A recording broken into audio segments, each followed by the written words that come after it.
Thank you so much, Dean, and welcome everybody. It's great, to see so many people joining in. And I'm the new president of the High Blood Pressure Research Council since the last meeting in Brisbane, where I think I met most of you. So it's fantastic to see you all here. First thing I really wanted to say, a big thank you to the ECR and leadership of both Rachel and Dean, who is now taken over. And it was really their idea in the current challenging times with COVID-19 to host and organize these Zoom chats, which unfortunately I wanted to join. I thought it was a fantastic idea. I have clinic on those days usually, but today I could make some time, which is fantastic and really wonderful opportunity to engage. And those who are not part of the High Blood Pressure Research Council at the moment, we've got a wonderful early career researcher group. They are very active. We're always, of course, keen to have an extra hand. We're always open to good ideas. And of course, people joining the council to make a difference down the track. And obviously, the future depends on the younger researchers and mid-career researchers to really pave the way to achieve some improvements in the space. So we only have half an hour, and I didn't really want to talk all the time. I'll probably cover 10, 15 minutes or so.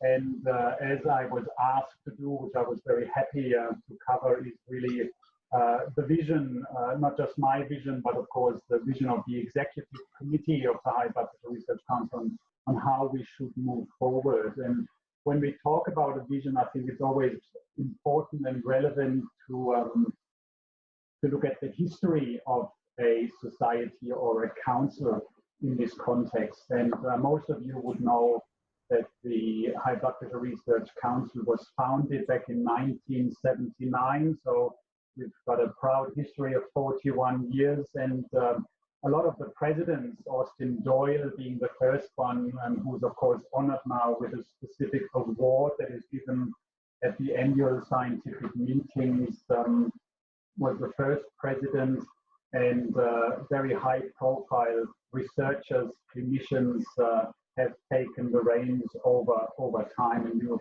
know most of these names. When I started my role as the president, one thing you tend to do is you look up what's the council actually set out to do.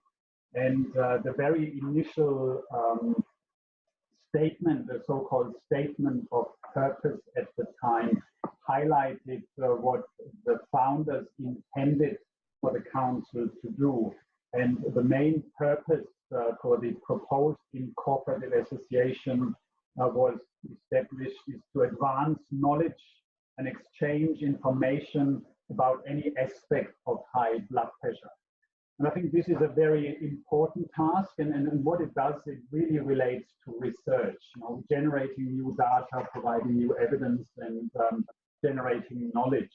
And this is very important. I think this has happened over the last 41 years, with the highlight of each year really being the annual scientific meeting, where we all have an opportunity to catch up in person, where we have opportunities to present our data, exchange, communicate, develop new studies and designs, which is really a core part of the High Blood Pressure Research Council. So I think fantastic what has been achieved.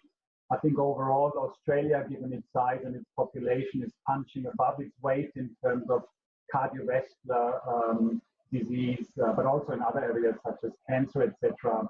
And I think there's a very proud history in that regard. So the research focus is absolutely important and crucial, but I think these days it's not sufficient anymore.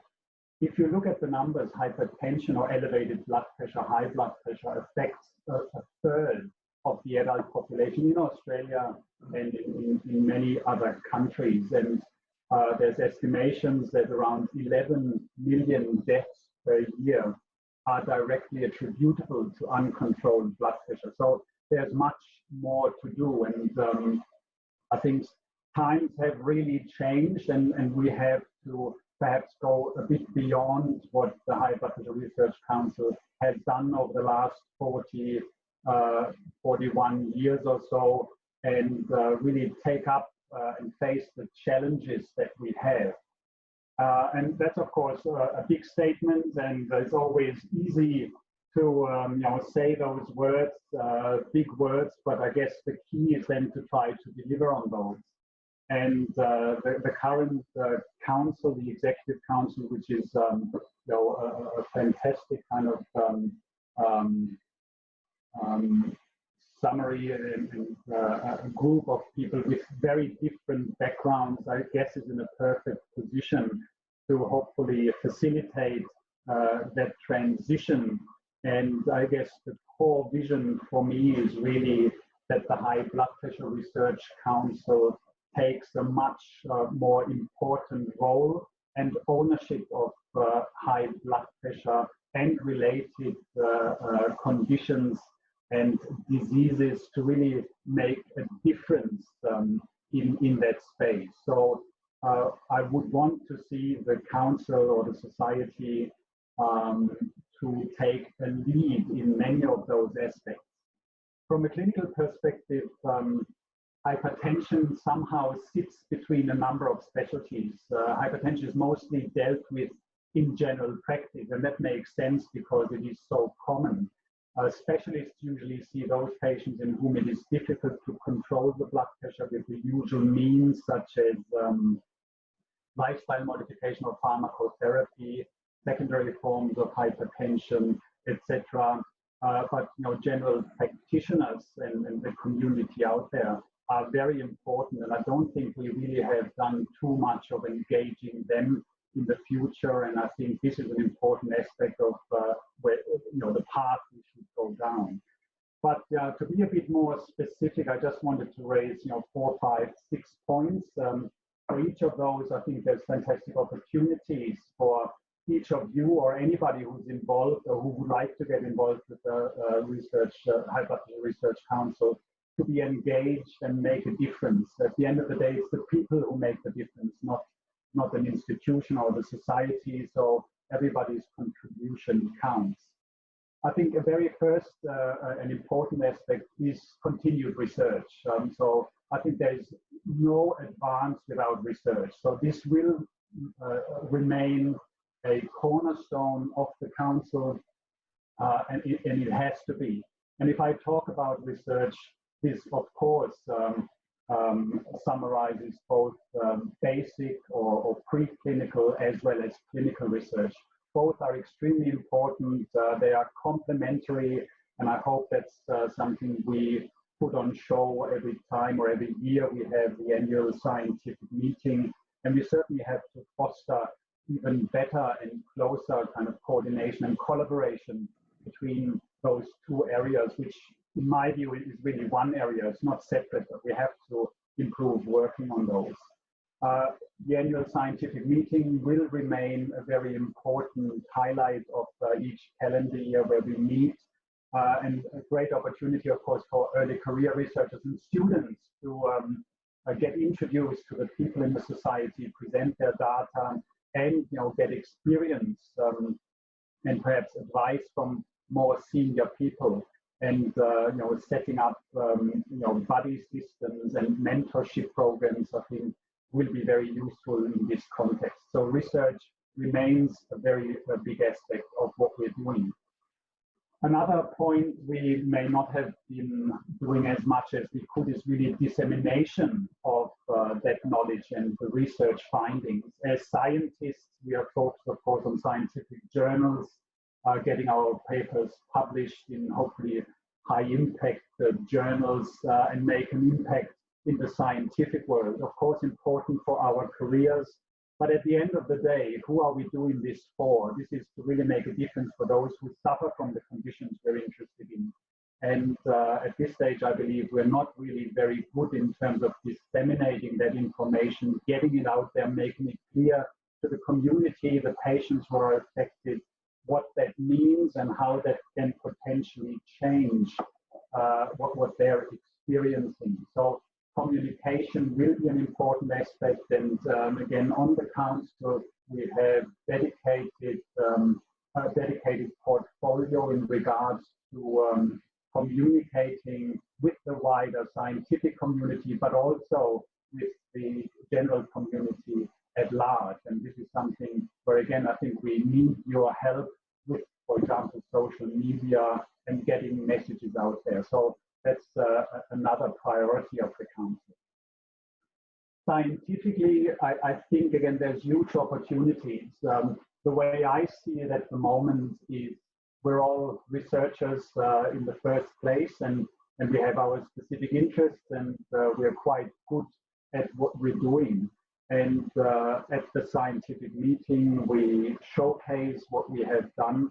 But I think the council is in an excellent position to actually drive some research population-based. And examples for this is, for example, wider blood pressure measurements, home blood pressure registries, for example. We had an excellent initiative several years ago on an ambulatory blood pressure monitoring registry, which resulted in nice publications. So I think great opportunity for the council, not only to be a forum for dissemination and discussion of research, but actually leading research and initiating projects, potentially with other societies and institutions such as the Heart Foundation, renal societies, cardiac societies, etc.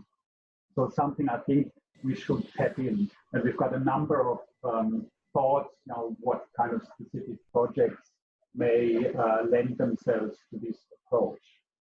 And that will help us also to answer, relevant questions for the community out there on a larger scale. The next point I wanted to cover was really once more consumer and patient engagement. Partly that has to do with getting information out to them, but at the same time, I believe one role for the council should be to actually educate the community a bit more. And through the website, for example, we will have very nice opportunities to do so. And COVID-19, as difficult and as challenging as that situation is, also perhaps provides some opportunities. We're all meeting here now at the moment via Zoom, and we wouldn't have that done on that scale, prior to COVID-19, perhaps. At the same time, people are asked to stay home, to self-isolate to a large extent. In our clinics, we try not to see patients face-to-face, but organize Zoom meetings or telehealth approaches to do this. And obviously, that makes it very difficult to measure blood pressure in these patients, which is our daily bread and butter. So isn't that a great opportunity to educate people on how to accurately measure home blood pressure? A lot of my patients are doing home blood pressure monitoring anyway, but for those who were not enticed so far, it was a great opportunity to ask them to get a home blood pressure device, and when you discuss with them, they can engage with that. They are more engaged in their own management. So those types of activities, I think, will be crucial, and I believe we should take an important role in that context. And the last pillar, of course, in this context is our colleagues out there, the general practitioners and specialists in various areas who may need additional advice, who may need education in certain areas, and who would be in a better position than a high blood pressure research council with a huge background in terms of clinical expertise, but also scientific background and knowing up to date what the data is in various aspects. So initiatives we have there is really better diagnosis of hypertension, and that relates again to optimal blood pressure measurement in the office. I'm just mentioning automated office blood pressure principles, ideally unattended ones. So we're planning an initiative to roll that out to general practitioners. We have currently an initiative to get ambulatory blood pressure monitoring reimbursed. So that's a very tricky part, but we had encouraging review so far. Hopefully by May or end of May, we may have a decision, but if ambulatory blood pressure monitors become reimbursed, we see a very big chance that it will be picked up much more frequently, and we are more accurate in making the diagnosis of hypertension. So again, wonderful opportunities in this instance. Rachel, Dean, and the team had an excellent idea also in educating our younger colleagues with winter or summer schools, similar to what ISH and ESH, for example, do here in Australia. And I'm sure there'll be a number of you quite interested in those kind of activities.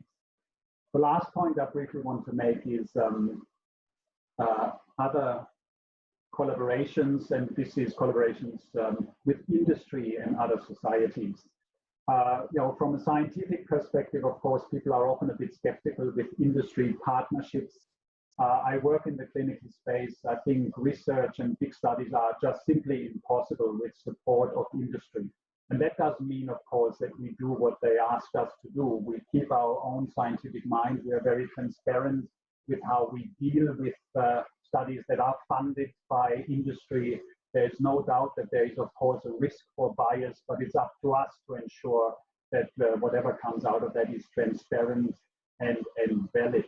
And I think we have opportunities there to engage with industry as a lead council here on that topic and facilitate some of the research down that path to really, at the end of the day, achieve better outcomes for our patients, which is our ultimate goal. So in a nutshell, I guess, you know, that all sounds great, but at the end of the day, somebody has to do it, and somebody has to take ownership. We need you guys pretty much to be on board, and one person or even 10 person or the exec can't really do that all on their own. We need every pair of hands, and what I see here is a lot of very young, early, mid-career colleagues, and I really would like to just, you know, spark that light and let you know that there's so much to do.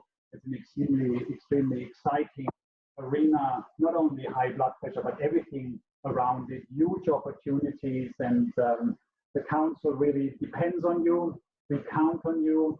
And I hope we'll see you very frequently engaged via these means, but specifically also, of course, at the annual scientific meeting. So this is a bit of a reflection of what was discussed at the executive committee level, and I really just want to put it out there and be very happy to take any questions, general questions or specific questions. And Dean, thank you again, and your team, for organizing this meeting, which I think is really a wonderful initiative.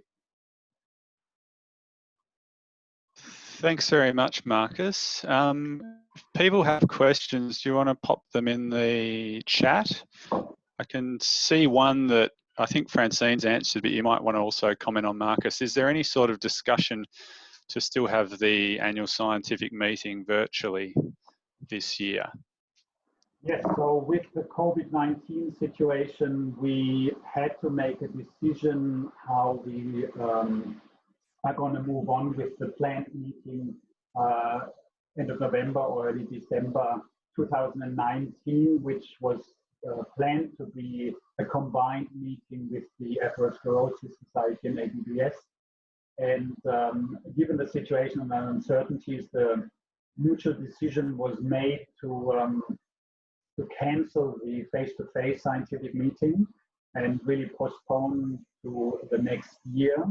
However, we are in discussions to, and we know how important the annual scientific meeting is, to organize a virtual meeting, give in particular the early and mid-career colleagues and researchers an opportunity to engage, to present their data. And we are working on this, and I'm very confident that we'll be able to set something up. And Francine and Brett, as our program secretaries, have worked really relentlessly to facilitate that, and we'll get the news out as soon as we have been able to organize something that we can get out to you. Great, thank you, Markus. Any other questions, or maybe I can ask one while people are thinking? Markus, I'm sure a lot of people would be very interested in the idea of the council driving some research itself. And I think you suggested at the end that you'd love for people outside of the executive to get involved. Would you welcome people contacting you, or should they wait for perhaps some more details on that? How do you see that sort of moving forward? I would see this as a very open society, sorry, a council. I always say society. It is a council at this stage. And I think it should not be a top to bottom kind of approach. What we need is really ideas, thoughts, and I can promise you that we are very open to this. I can't promise that we can take everything on board, but of course, if we hear thoughts and ideas several times from different directions, that will tell us as well, this is really important. We can look into it a bit more details. We can try to get perhaps some funding to set something up. And that's the whole idea. So don't look at the council or the executive rather as the one that gives directions. Sometimes we may have to do that, but in the ideal world, we want to just simply have open communications to facilitate, relevant research. And, again, we may not be able to do everything, but I think there's a great scope to cover a lot of aspects, and initiative from individuals can make a huge difference at times. So it's just that sometimes you need a champion who leads something, who is passionate about it and runs with it. And I can assure you, we support you wherever we can if it's feasible.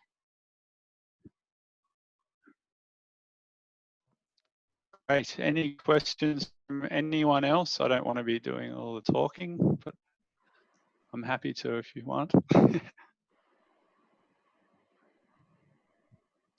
Maybe I can just also raise two little things.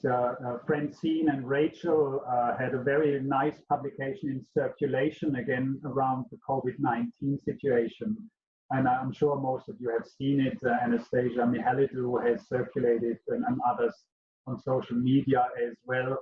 And, I've got 3 kids, and what they are taught in school is really resilience. And I think this is just a beautiful example. Of course, a lot of our research is on hold at the moment, but then looking into possibilities of making the best of this situation is beautifully summarized in this paper. So I think the paper is great, but even more so, I think, is the fact that if you're in trouble or if there's issues, you look at the opportunities and you take them by the horns and run with it. And I think that's what Rachel and Francine have done in this instance, and there's many other examples of this. So really beautiful to see this resilience, even if they're not in school anymore.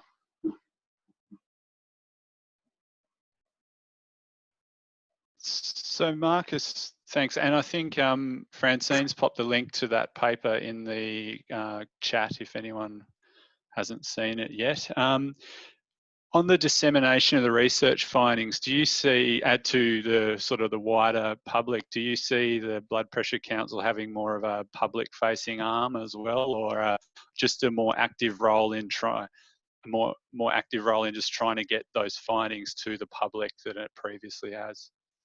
No, I personally see the role as very broad, and I think we have to engage. And what we had discussed is potentially, and we'll have an executive meeting actually coming up early next week to cover 2 specific aspects. One is the general practitioners and patients or the general community, and little video clips that, for example, show how home blood pressure monitoring is done accurately, I think will be important, for example. So we plan to work with little videos, put them on the website, use our website really as the forum where we all engage. And we want to make sure that if anybody in Australia and beyond has any issue with blood pressure, what comes to their mind is, oh, isn't there the High Blood Pressure Research Council? Let's have a look at there. And then we want to make sure there's information for them, useful information they can use, guidance, ways of communicating and engaging. And this will be, you know, quite hard work, and we'll have to do a lot of bits and pieces to ensure that the information there is up to date, is valid, and very importantly, is useful. And we will use the opportunity perhaps to also run some surveys and get ideas, you know, what we may have in mind, what is relevant to the community, may be very different to what they actually see as priorities. So we would like to do a survey, get an idea both from GPs, for example, and other specialists, but also patients out there. What is it they're interested in? What do they want more information on? What can help them? And use that as a priority to really, you know, not only give the impression, but actually be able to support those ones in need, in a sense, who have questions in that regard. And I think that's going to be an important role, which entails, of course, good communication, but also very importantly, valid data on which these recommendations are based. And this is why I think a research council is, of course, perfectly positioned to run with that. Other aspects include, you know, guideline development, and, you know, High Blood Pressure Research Council always had representatives on the Heart Foundation guideline committees, etc. Heart Foundation is big; they have a lot of things to do, and I think we should take a lead role in providing guidance in that regard. So again, a big scope and lots of things to do, which will take time. We can't do everything at one go, but I think there's huge scope. Great, thanks, Markus. I think we're nearly at 3 o'clock. Unless anyone has a really quick burning question, it might be time to wrap up so everyone can move to their next Zoom meeting or go back to something else. If I may just say one last thing, next week on the 6th of May, sorry, next month rather, the International Society of Hypertension will release the International Global Hypertension Guidelines. And something that is very novel in that context is that they have two sections. One is essential and one is optimal.